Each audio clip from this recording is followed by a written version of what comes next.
show that I talked about yesterday. Some more of their famous works. Anyway, there you go. What's up? Yeah, that's fine. Yep. You fill out a pass.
All right, okay. So Raphael, what's he famed being? Right? What kind of artwork was he famed for creating?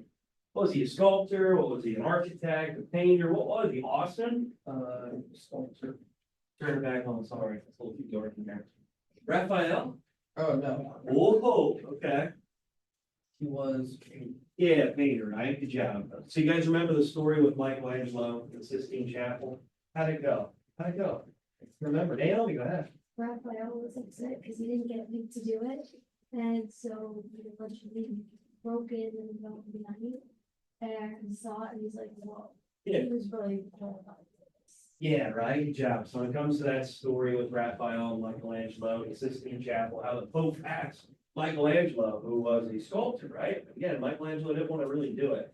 Anyway, the story goes that Raphael breaks in the Sistine Chapel, looks at the artwork again, You're an artist. Who's an artist in here? Who's an artist? Chloe, really? Okay. Should you ever visualize or see someone's work before they're finished? That goes against every rule possible in art, right? Anyway, he does that and he looks and goes, man, Michelangelo did it again. I mean, he created this beautiful work, right, Ben? I'm not gonna do it, sorry. Oh, yeah, buddy. All right, anyway, so when it comes to Raphael, what famous works do we have? What famous works do we have here that we know of? What's one of them? Lane, go ahead. Yeah, School of Athens. Describe that for us. What is going on here in this piece of work that we know all about?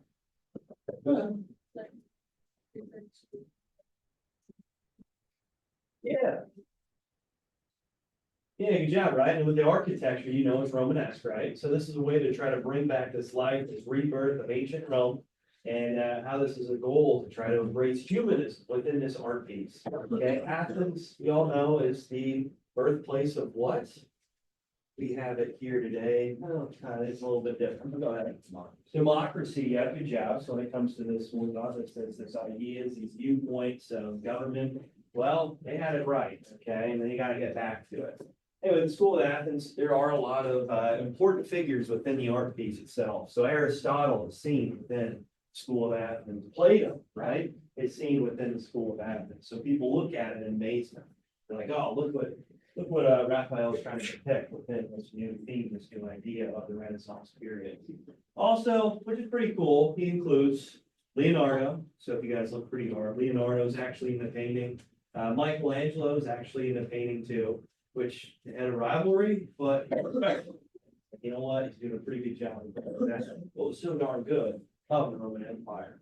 If you look pretty hard, some people even say that Raphael put himself within the painting, where he's kind of looking at Michelangelo and Leonardo, and he's looking at Plato and Aristotle for inspiration, right? Because he's the one bringing back this essence, this idea of ancient Greece and Rome, right? This rebirth, which is pretty cool. Some say Jesus is in it. Maybe, I'm not sure, and you could probably emphasize that because let's face it, religion was a topic, right, a theme in a lot of this artwork during the Renaissance period. All right, good. Anything else? I know I talked about the Madonnas a lot, right? I know I talked about the Transfiguration, right, with Jesus coming out of the body, right, and how he's transcending into heaven, right, how he's making his way to heaven. And on earth, oh, there's still sin, right? There's still sin, even though he gave his life for us for our sin to be forgotten. So you can see the themes of religion, right? Pretty heavily. All right, what about Donatello? What about Donatello? What is he known as? Kind of artist, painter, maybe, I don't know. Brody?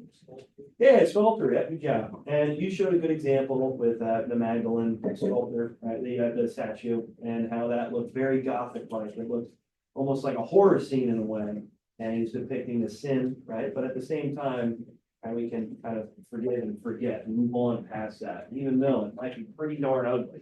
And I know I gave you that story with the stoning, right? How Jesus steps in and says, hey, if any of you are without sin, right? Then you throw the first rock. And everybody drops it and kind of moves away. It's a unique story, a great story that we can all kind of see and symbolize in today's world. All right, what else about Donatello? What else did he create? What other works? Take that.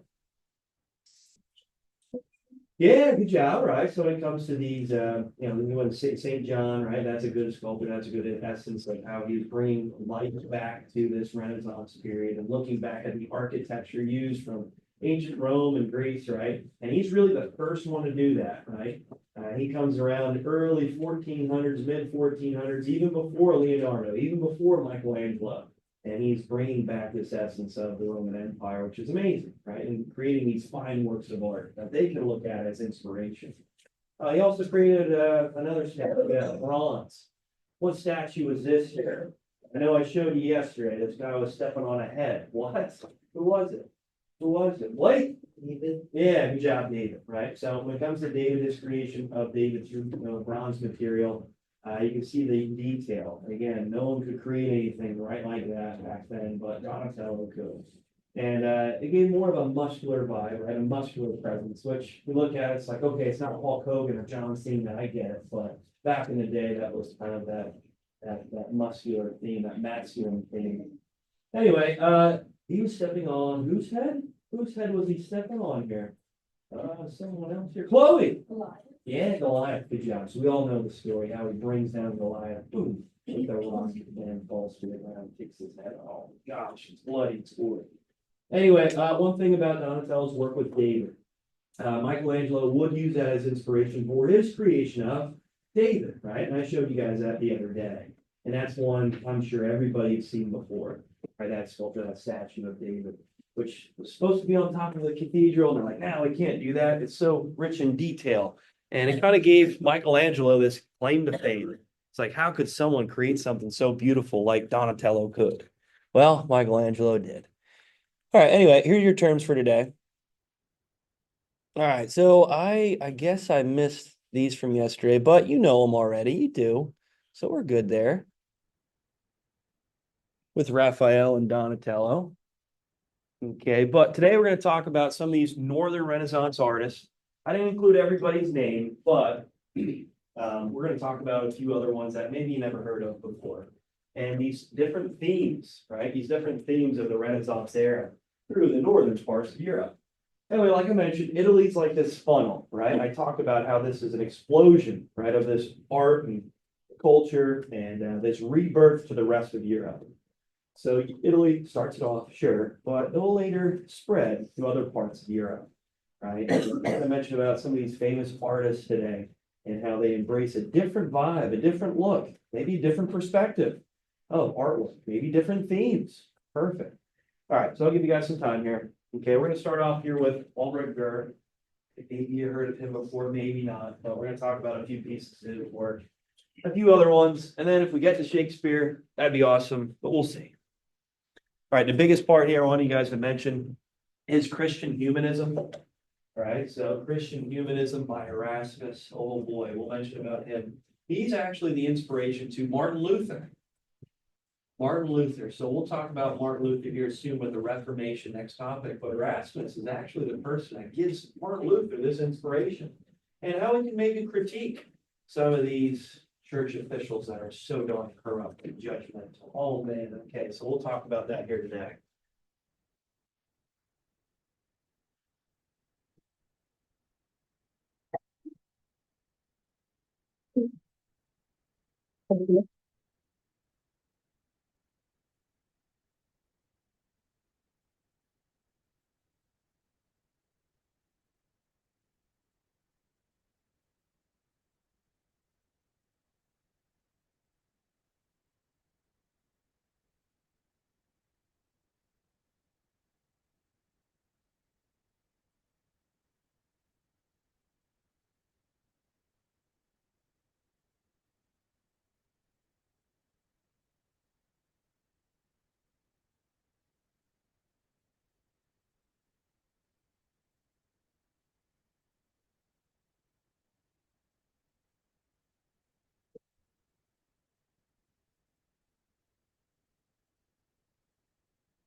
Yeah, do you feel a pass?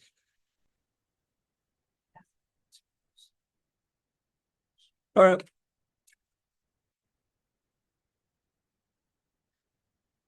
You guys need another minute? Okay, no problem. One more minute here. Looks of it, we might have to talk about Shakespeare tomorrow, which is fine, And we'll pretty much finish up this topic on maybe tomorrow or maybe on Monday. So I'm thinking again, test Wednesday yet. Like to have a review.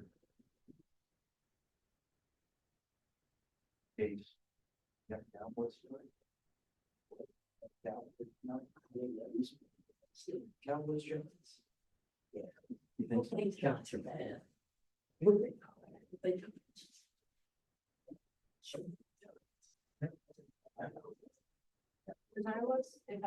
CD wearing the scoreboard today. I don't know if anybody can watch, so I'm just watching it for follows me. That was such a good sport.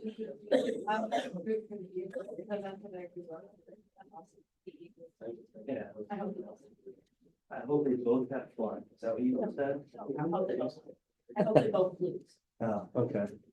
All right, here we go. So guys, we're gonna talk about these artists today. And there's gonna be a few here that I didn't put in the vocab, so you're gonna have to write a little bit more about them because they'll be on your test, all right? Anyway, so moving on here, guys, real quick. So I'd like to talk about Albrecht Dürer first and how this Renaissance just doesn't stay in Italy. Nope. It moves on. Anyway, real quick with Albrecht Dürer. He takes his talents, his ideas, his viewpoints of humanism, and while artwork and art ability, he brings it up to where modern day Germany is. So I know Germany's not a area just yet, a country just yet. It's a part of this Holy Roman Empire, and it's broken down in amongst these different Germanic-speaking kingdoms. But anyway, he actually learns from Leonardo. He learns from a lot of these famous artists in Italy. So in other words, he's like the German Leonardo. You guys want to write that down? That'd be great. So he's like the German Leonardo. Anyway, he learned right from him, and he thought, you know what, I'm going to take my talents and go up to Germany. Sounds like LeBron, huh? I'm going to take my talents and go to South Beach. Just kidding. All right, anyway, here's a great piece by Albrecht Dürer that maybe you've seen before. Anybody? Anybody ever see this piece before? All right, so it's called The Night, Death, and the Devil. Oh my gosh, it sounds terrible. Anyway, when you think about many stories or many movies or many shows, a lot of times you'll see these warriors, these soldiers even walking right into the depths of danger, right? Maybe the depths of hell itself. So when you think about these warriors, right? You think about these soldiers, right? On their way to complete a task, complete an objective. There is death all around them, right? There's nothing really to motivate you to continue to go, but only your spirit and your pride. So this is a pretty cool painting depiction, right? Where you see this knight riding through this forest landscape, this dark forest landscape. And yeah, you can see the devil behind, you can see the demons, you can see a skeleton's head. Man, oh man, right? So you can think of many other shows and movies where that kind of depicts that. Shrek, remember Shrek 1, when he's going to save Princess Fiona? Yeah, he's walking up to the castle, there's death all around him, these skeletons. And they walk across that bridge that, oh my gosh, it breaks apart. Anyway, you guys can see how many people even today, right, in stories today, kind of depict that danger, right, as these heroes make their trek, make their objective. That's a pretty cool one. Also, it's not like a painting, right? You guys are looking at it, you're like, oh, this is a painting. No, it's actually not. He'd actually utilized his art talent and carved into pieces of wood, right? So this is a wood carving. They call it a wood cut. Makes sense, right? So what they would do is put ink on it and then boom, slap it on a piece of paper. At the time, paper wasn't paper, I get that, but this was a way to make many copies of it and you gotta sell it, right? Also, Albrecht Dürer thought, you know what, we have to do something in order to make people embrace art a little bit more. If we only have one piece of art, well, not everybody can see it, right? Let's face it, okay? So when it comes to Albrecht Dürer, he thought, you know what, I'm gonna try to make this a little bit more revolutionary, right? I'm going to try to spread this artwork and this Christian humanism, right, around Central Europe. And the only way to do that is to have multiple copies of these great works. So in other words, he's kind of like the first artist that coined this printmaking, right? So yeah, at the time, They didn't have like a printing press just yet. We'll talk about the printing press here soon, probably tomorrow, actually, and how art and different types of works can spread all across areas that you've never seen before. And information can help inspire people to create works of art. So anyway, that's a good painting here. I call it more of a woodcut, sorry, but this is a good description of who Albrecht Dürer was and how he's trying to revolutionize the game, try to change this form of art. So yeah, woodcuts were his masterpiece, right? And spread this artwork across Europe.